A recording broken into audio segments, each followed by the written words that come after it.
한나라당 비례대표 행정자치위원회 이기숙 의원입니다. 존경하는 도민 여러분, 김호서 의장님과 선배 동료 의원님 여러분, 그리고 김승환 교육감님을 비롯한 관계 공무원 여러분.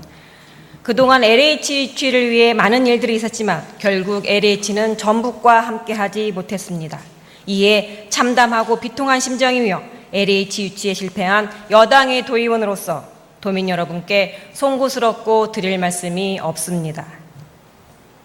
그러나 언제까지 무기력감에 빠져 있을 수만은 없기에 LH 가정을 뒤돌아보며 전북의 미래를 위해 실리를 택하는 지혜를 구하고자 합니다.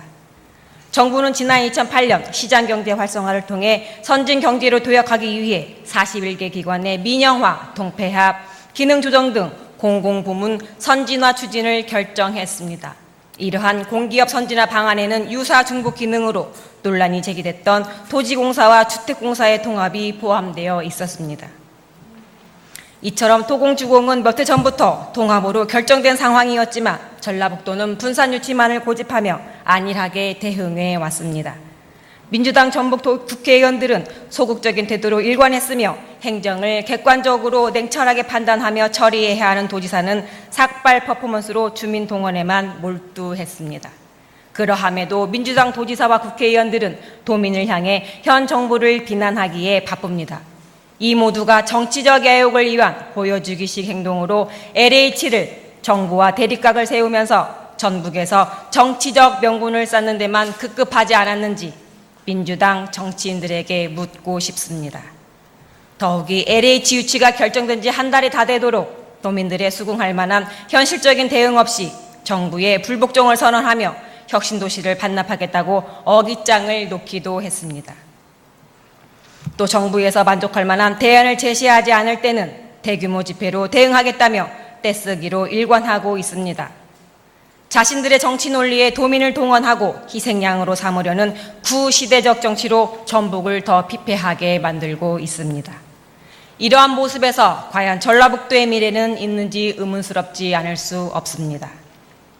존경하는 전북 도민 여러분, 지금 중국은 공산당 창당 90주년을 앞두고 기념주화를 발행하고 최고의 배우들로 기념영화를 제작하는 등 자축하는 분위기로 나라가 들썩이고 있습니다.